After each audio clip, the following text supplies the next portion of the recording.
Selamat datang di Zinmas Movie. Kali ini kami akan membahas film yang berjudul Wednesday, Part 5. Sebelum kita mulai, jangan lupa like, subscribe, dan nyalakan loncengnya. Tanpa berlama-lama lagi, kita langsung ke alur ceritanya. Part kedua ini dimulai dengan acara kunjungan para orang tua murid di Nevermore Academy.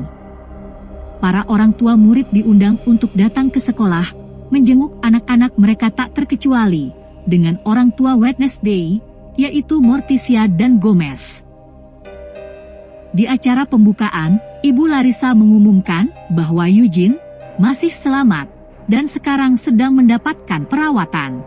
Diketahui, monster pembunuh gagal membunuh Eugene, sehingga ia pun hanya mengalami luka-luka.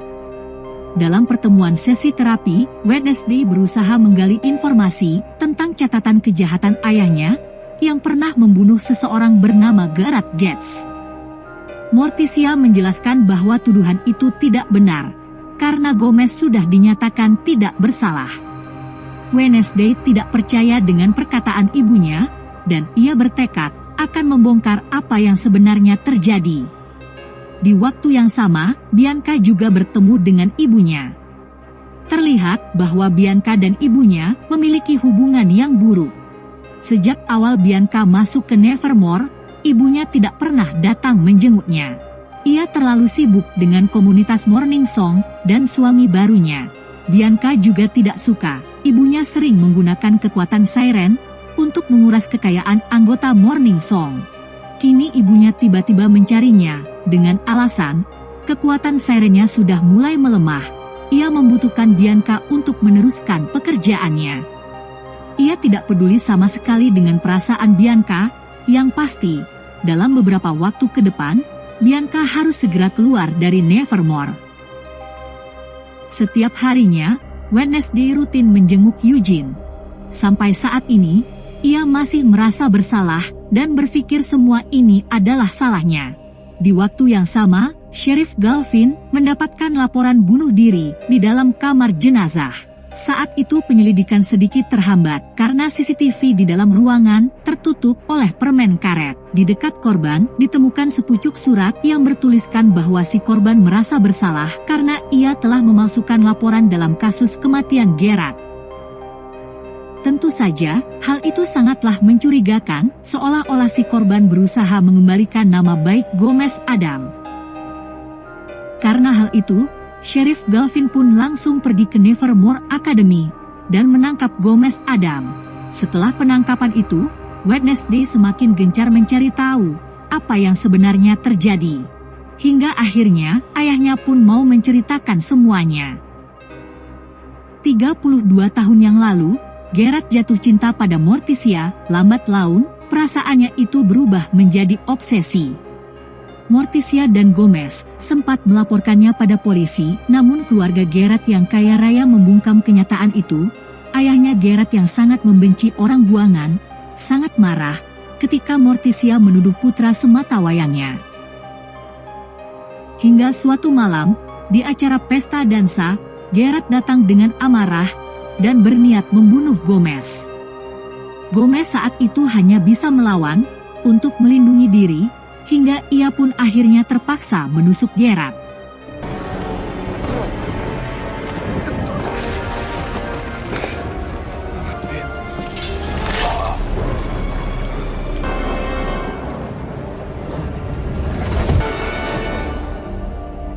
Namun gerak-gerik ayahnya masih belum membuat Wednesday yakin. Jadi ia pun menemui sang ibu untuk memastikan kebenarannya.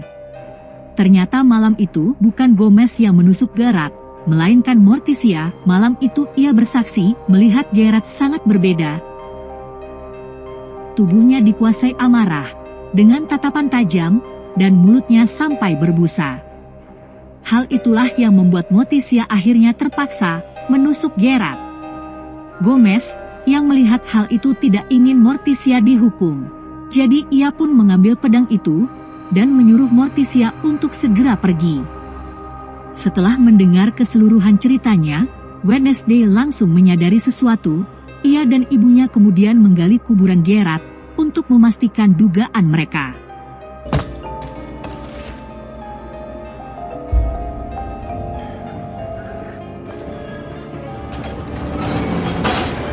Ternyata, Gerard meninggal bukan karena ditusuk oleh pedang, melainkan karena cairan racun yang ia bawa. Ayah Gerard menyuruhnya untuk meracuni seluruh anak buangan dengan menggunakan racun itu. Namun ia tak menyangka bahwa racun itu malah merenggut nyawa putranya sendiri. Wali kota yang sekarang dahulu menjabat sebagai sheriff. Dalam kasus ini, ia dibayar untuk menutupi kenyataan itu dan melimpahkan semua kesalahan kepada Gomez Adam.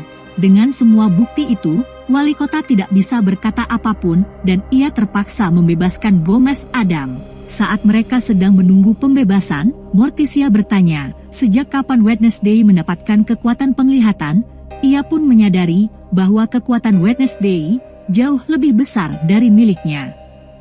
Jadi ia pun meminta Wednesday untuk berhati-hati dan meminta pertolongan leluhur mereka untuk membantunya.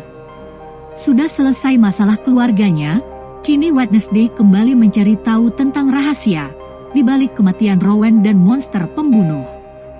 Saat ia sedang menginterogasi Ibu Larissa, mereka tiba-tiba dikejutkan dengan adanya tulisan api, "Fire will rain," atau hujan api akan turun. Di saat tengah malam, Enid membawa Wednesday ke makam Cragston.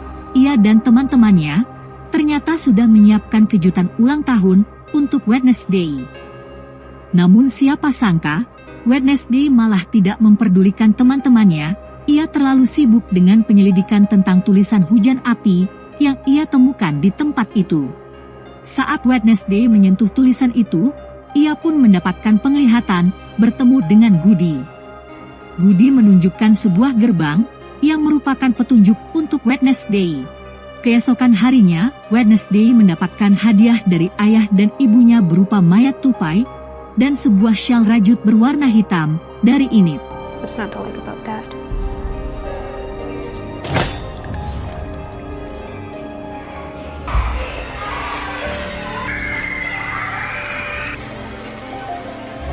Dari Taylor, Wednesday mendapatkan secangkir kopi bertuliskan Happy Birthday dan undangan untuk makan malam berdua. Sayangnya, Wednesday menolak karena ia saat itu sedang sangat sibuk. Pada malam harinya, Wednesday menemui Xavier untuk bertanya tentang gerbang. Tak disangka, Xavier juga pernah melihat gerbang yang sama di dalam mimpinya, dan kebetulan ia tahu di mana gerbang itu. Ternyata gerbang itu adalah gerbang rumah lama keluarga Gerrit Getz. Wednesday pun mendatangi rumah itu dan menemukan wali kota keluar dari sana.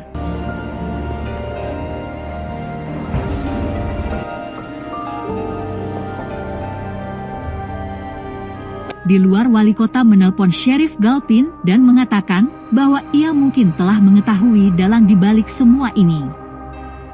Wednesday yang mendengarnya tentu saja penasaran, jadi ia pun mengikuti wali kota.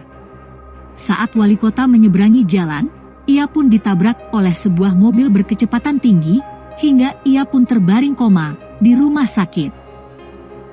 Hal ini tentu saja membuat Wednesday curiga, karena seperti ada seseorang yang ingin menghalangi wali kota untuk menyampaikan rahasia di balik semuanya. Di sekolah, Wednesday dimarahi oleh Ibu Larissa karena ia selalu terlibat dalam masalah. Ia pun akhirnya dihukum dan tidak diizinkan keluar asrama sampai semuanya aman. Namun bukan Wednesday namanya kalau ia tidak membangkang. Saat malam tiba, ia dijemput oleh Taylor keluar dari sekolah bersama dengan Enid. Kebetulan, setelah mereka pergi, Xavier mencari Wednesday di kamarnya, dan begitu ia tahu Wednesday dan Enid keluar dari sekolah, ia pun langsung pergi menyusul mereka. Wednesday, Enid, dan Taylor akhirnya sampai di kediaman lama keluarga Gerard Getz. Enid dan Taylor kebingungan karena mereka pikir malam ini mereka akan merayakan ulang tahun Wednesday. Namun Wednesday sama sekali tidak tertarik dengan perayaan ulang tahun, dan baginya, penelusuran malam ini jauh lebih penting. Setelah itu mereka bertiga membuka garasi. Tak disangka, di dalam garasi itu, mereka menemukan mobil yang menabrak wali kota. Seperti ada sesuatu yang sangat mencurigakan, karena semua keluarga Gerard diketahui sudah lama meninggal dunia. Tak sampai di situ, Wednesday dan yang lainnya masih terus menyelidiki seisi rumah. Di dalam ruangan rahasia, mereka menemukan lukisan Joseph Cranston dan lilin-lilin pemujaan yang ada di depannya. Secara mengejutkan, semua lilin itu terasa masih hangat, yang artinya masih ada orang di dalam rumah itu. Wednesday, Taylor, dan Enid akhirnya berpencar untuk memeriksa seluruh ruangan. Di ruangan atas, Enid dan Wednesday menemukan sebuah kamar yang bersih dan rapi. Di sana juga terdapat mainan musik bertuliskan LG, atau singkatan untuk Laurel Gate, adik dari Gerard Gates. Tak lama kemudian, Taylor berteriak karena monster pembunuh datang menyerang mereka. Wednesday dan Enid berusaha untuk kabur, hingga mereka pun jatuh ke lantai paling bawah. Tak sangka, di sana mereka menemukan ruangan rahasia, tempat dikumpulkannya bagian tubuh korban yang dibunuh oleh monster. Setelah mereka berhasil kabur, mereka pun memilih untuk kembali ke rumah itu demi menyelamatkan Taylor. Lalu setelah itu, Xavier tiba-tiba datang dan menawarkan bantuan untuk menutupi luka Taylor. Sesampai di rumah Taylor, Sheriff Galvin memergoki mereka. Wednesday kemudian mengajak Sheriff ke rumah Gerard untuk melihat bukti yang mereka temukan. Secara ajaib, rumah itu ditemukan dalam keadaan kosong, tidak ada barang bukti berupa potongan tubuh korban, altar, ataupun tempat tidur. Lagi dan lagi, Wednesday gagal membuktikan perkataannya pada Sheriff Galvin. Setelah kembali ke asrama, Enid marah pada Wednesday, karena semua ambisinya itu telah membahayakan ia dan Taylor. Ia bahkan tidak menghargai perayaan ulang tahun yang sudah mereka siapkan. Kini Wednesday akhirnya ditinggalkan dan sendirian. Jika biasanya ia menyukai momen itu, namun untuk pertama kalinya, Wednesday benci ditinggalkan. Di tengah kesendirian itu, ia membuka mainan musik milik Laurel Gates. Tak disangka, di dalam mainan itu ia menemukan foto-fotonya selama bersekolah di Nevermore, yang berarti Laurel selama ini masih hidup dan selalu mengawasinya. Setiap orang yang hampir bisa mengungkap kebenaran ini, pada akhirnya selalu dibunuh, termasuk wali kota. Ada beberapa orang yang Wednesday curigai, namun ia masih kekurangan bukti untuk mengungkapkan semuanya. Setelah menghadiri acara pemakaman, Wednesday bertemu dengan pamannya, yaitu Paman Fester. Kedatangan Paman Fester diharapkan bisa membantu Wednesday dalam penyelidikannya. Paman Fester menyebut monster pembunuh itu sebagai Hyde. Ia tergolong sebagai salah satu monster yang pendendam dan juga temperamen. Ia terlahir dari mutasi dan terikat pada seseorang yang ia anggap sebagai tuannya. Ini berarti dalang dibalik semua ini bukan hanya satu orang, tetapi dua orang, yaitu si monster dan tuannya. Keesokan harinya, Paman Fester dan Wednesday memulai penyelidikan mereka. Penyelidikan itu dimulai dengan mengikuti Xavier. Setelah membututinya, mereka melihat Xavier bertemu dengan Dr. Kinboard. Hal ini pun membuat Wednesday yakin bahwa Dr. Kinboard adalah tuan dari Xavier. Wednesday dan Paman Fester kemudian membicarakan hal ini di kafe. Taylor yang saat itu sedang bekerja memberikan kopi gratis untuk Wednesday. Ia pun tertarik saat melihat gambar Hyde di sebuah buku harian. Taylor kemudian menagih janji kencan mereka dan akan menemui Wednesday nanti malam di makam Cranston. Malam harinya, Taylor menyambut Wednesday dengan bunga mawar hitam. Di sana, ia ternyata sudah menyiapkan tempat khusus untuk mereka berdua. Di malam itu pula, Taylor akhirnya mengungkapkan perasaannya pada Wednesday. Setelah kembali ke asrama, Wednesday terkejut melihat kamarnya sangat berantakan. Ia menyadari seseorang telah menyerang King dan mencuri buku harian mereka. Wednesday dengan cepat membawa King ke Paman Fester dan setelah ia disetrum beberapa kali, King akhirnya berhasil diselamatkan. Apa yang terjadi pada King membuat Wednesday sangat marah. Ia bersumpah akan menyerang siapapun yang berani melakukan hal ini pada King. Setelah itu, Wednesday juga memberitahu Paman Fester bahwa Sheriff Galpin saat ini sedang mengincarnya. Jadi akan lebih baik bagi Paman Fester untuk pergi dari wilayah tersebut. Paman Fester kemudian berkata bahwa ia akan menjaga King malam ini dan akan pergi besok pagi. Ternyata Ibu Larissa juga sudah mengetahui semuanya tentang Hyde, namun ia sengaja menutupi hal itu karena ia ingin menyelamatkan semua orang yang ada di Nevermore, termasuk Wednesday. Keesokan harinya, Bianca mengajak Wednesday ke markas Neset. Ia berkata bahwa ia memiliki informasi terkait pembunuhan wali kota dari kesaksian Lucas. Wali kota sudah melacak Laurel Gate sejak hari bakti sosial. Di mana hal itu berarti Laurel Gate sebenarnya belum mati dan menggunakan identitas baru untuk berbaur di antara mereka. Dengan informasi itu, Wednesday langsung menemui Dr. Kinboard yang ia curigai sebagai Laurel dan mengungkapkan semua informasi tentang Laurel yang mengarah kepadanya. Baru saja Wednesday pergi dari tempat itu, Dr. Kinboard tiba-tiba diserang dan dibunuh oleh Hyde. Wednesday yang sudah hilang kesabaran, akhirnya pergi menemui Xavier dan menuduhnya sebagai Hyde. Tuduhan itu dibuktikan dengan adanya barang-barang korban Hyde, mulai dari kacamata Rowan sampai kalung Dr. Kinboard. Xavier berusaha memberitahu Wednesday bahwa ia telah dijebak, namun Sheriff Galpin lebih dulu datang dan menangkapnya. Setelah Hyde akhirnya ditangkap, kini Wednesday mulai merasa sedikit lebih tenang. Ia pun pergi menemui Taylor untuk memberikan jawaban atas perasaannya. Untuk pertama kalinya Wednesday merasakan jatuh cinta, dan ia mau menjadi pacar Taylor. Saat Wednesday menyentuh tangan Taylor, ia tiba-tiba mendapatkan penglihatan yang menunjukkan bahwa Taylor ternyata adalah Hyde yang sebenarnya.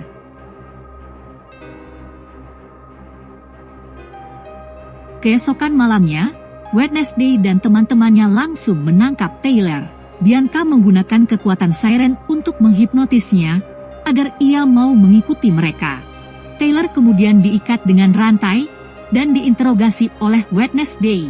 Taylor diketahui mendapatkan kekuatan Hyde yang menurun dari mendiang ibunya, jadi itulah alasan mengapa Xavier selalu mengingatkan Wednesday untuk tidak mendekati Taylor.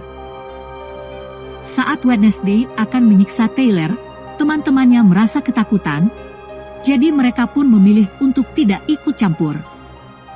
Bianca dan yang lainnya pergi menemui Ibu Larissa untuk melaporkan semua ini. Karena laporan itu Wednesday pun ditangkap oleh Sheriff Galpin dan Taylor akhirnya dibebaskan. Taylor terus berlagak seperti orang biasa yang tidak bersalah. Padahal ia adalah monster pembunuh yang sangatlah kejam. Setelah kembali ke Nevermore, Bu Larissa mengatakan bahwa Wednesday akan dikeluarkan dari sekolah. Ia diminta untuk mengemasi barang-barangnya dan kereta akan berangkat besok sore. Dengan berat hati, Wednesday terpaksa meninggalkan sekolah, meskipun hatinya tetap tidak tenang, karena Hyde masih berkeliaran di luar sana. Enid berusaha menenangkan Wednesday, karena semuanya pasti akan baik-baik saja. Hyde tidak akan bisa mengalahkan anak-anak buangan, karena mereka memiliki kekuatan masing-masing. Sebelum berangkat ke stasiun, Wednesday menyempatkan waktu untuk menjenguk Eugene. Tak disangka, saat itu Eugene ternyata sudah siuman. Di sana, Eugene memberikan sebuah petunjuk penting untuk Wednesday. Wednesday akhirnya memutuskan untuk kembali ke sekolah. Ia langsung menemui Ibu Thornhill, karena ia ternyata adalah Laurel Gates yang sebenarnya. Awalnya Laurel menyangkal perkataan itu, namun Wednesday bisa membuktikannya dengan membawa Taylor. Melihat hal itu, Laurel akhirnya jujur dan mengatakan semuanya pada Wednesday. Namun ia tidak menyadari, Taylor yang ada di sana ternyata adalah Ibu Larissa yang sedang menyamar. Karena sudah ketahuan, Laurel pun akhirnya langsung membunuh Ibu Larissa dengan menggunakan racun Neset. Ia kemudian memukul Wednesday sampai ia pingsan tak sadarkan diri. Tepat di malam gerhana merah, Wednesday diculik oleh Laurel dan juga Taylor. Sementara Thing kabur menemui Enid agar ia bisa menyelamatkan Wednesday. Tak disangka keluarga Gates adalah keturunan dari Joseph Cranston. Seperti leluhurnya, mereka juga sangat membenci orang-orang buangan. Oleh sebab itulah, Laurel sebagai satu-satunya orang yang masih tersisa mengambil tanggung jawab keluarganya untuk meneruskan misi mereka dan membunuh semua orang-orang buangan yang ada di Nevermore. Kini, Laurel akhirnya bisa menuntaskan misinya dengan memanfaatkan Wednesday dalam rangka untuk membangkitkan Cranston. Mereka membutuhkan organ tubuh manusia dan tetesan darah dari keturunan Goody Adams tepat di hari gerhana merah. Setelah mengumpulkan semua barang dan membacakan mantra, jasad Cranston pun akhirnya hidup.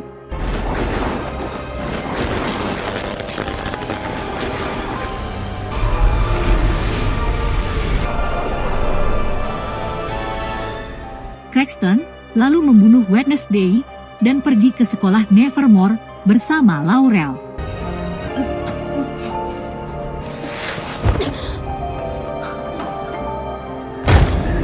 Tak lama kemudian, Goody Adams akhirnya datang. Ia pun menggunakan kalung Wednesday untuk mengorbankan dirinya agar Wednesday bisa kembali hidup. Di sekolah, Bianca dan teman-temannya berusaha mengevakuasi anak-anak yang lain, sementara Enid dan Thing pergi menyelamatkan Wednesday. Di tengah perjalanan, Enid akhirnya bisa berubah menjadi serigala. Ia pun segera menyelamatkan Wednesday dari Taylor, yang saat itu sudah berubah menjadi Hyde. Keduanya pun bertarung, dan pertarungan itu berhasil dimenangkan oleh Enid.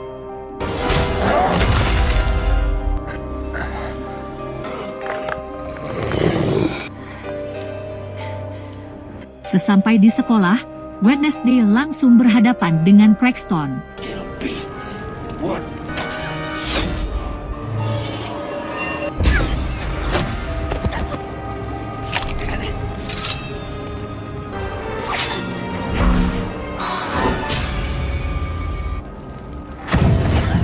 Sesuai petunjuk leluhurnya, ia harus menusuk jantung Cranston agar ia bisa memusnahkannya.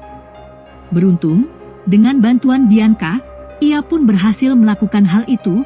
Tubuh Cranston akhirnya hancur dan berubah menjadi buih-buih api.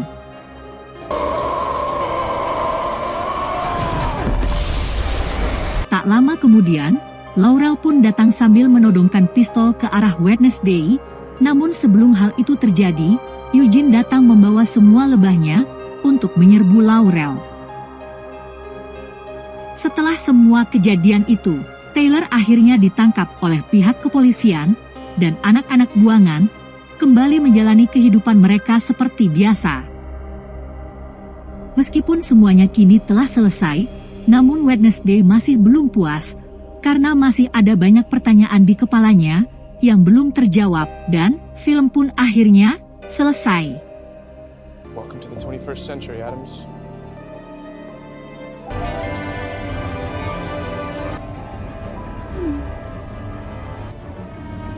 Terima kasih yang telah menonton dan mendukung channel kami. Sampai jumpa di alur cerita berikutnya.